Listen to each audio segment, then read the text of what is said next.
بسم اللہ الرحمن الرحیم، السلام علیکم۔ جیسا کہ آپ کے علم میں ہے، کراچی، حیدرآباد اور سندھ کے دیگر علاقوں میں زبردستی بلدیاتی الیکشن کرائے جا رہے ہیں جو بے سود ہو کے ان کو کوئی فائدہ نہیں ہوتا۔ 2 پوائنٹس ہیں، جیسا کہ MQM کے بانیوں قائد تحریک جناب الطاف حسین بھائی، جو سندھ کی دوسری اور پاکستان کی تیسری بڑی جماعت کے قائد ہیں، جن پر گزشتہ 7 برسوں سے غیر آئینی پابندی لگا رکھی ہے۔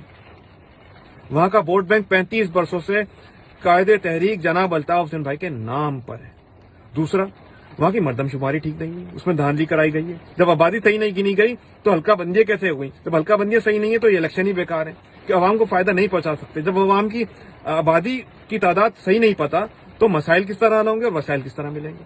ان مردم شماری سے پہلے ہی قائد تحریک جناب الطاف حسین بھائی نے عوام کو آگاہ کر دیا تھا کہ اس مردم شماری میں دھاندلی ہوگی۔ اب تو سارے ادارے متفق ہیں، سپریم کورٹ لے لیں، الیکشن کمیشن آف پاکستان لے لیں، قومی اسمبلی کی کمیٹیاں لے لیں، صوبائی اسمبلی کمیٹیاں لے لیں، سینٹ لے لیں، سب اس پہ متفق ہیں، سیاسی جماعتیں لے لیں کہ یہاں کی مردم شماری ٹھیک نہیں ہوئی ہے، اس میں دھاندلی ہوئی ہے، غلط ہے۔ تو ان الیکشن کا بھی وہی نتیجہ نکلے گا زیرو، جس طرح پہلے قائد تحریک جناب الطاف حسین بھائی کی آواز پہ لبیک کہتے ہوئے عوام نے الیکشن کا بائیکاٹ کیا تھا، ان آنے والے الیکشن کا بھی عوام مکمل بائیکاٹ کریں گے۔ جس طرح پہلے غدارین مہاجر قوم کو منہ کی کھانی پڑی تھی، دیگر سیاسی جماعتوں کو منہ کی کھانی پڑی تھی، ان آنے والے الیکشن میں بھی، بلدیاتی الیکشن میں بھی ان کو منہ کی کھانی پڑے گی۔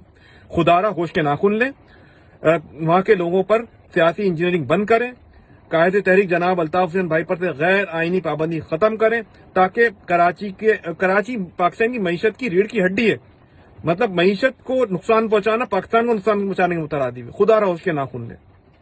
آخر میں ایک شعر کہوں گا، ادھر آ ستمگر ہنر آزمائے، ادھر آ ستمگر ہنر آزمائے، تو تیر آزما ہم جگر آزمائے۔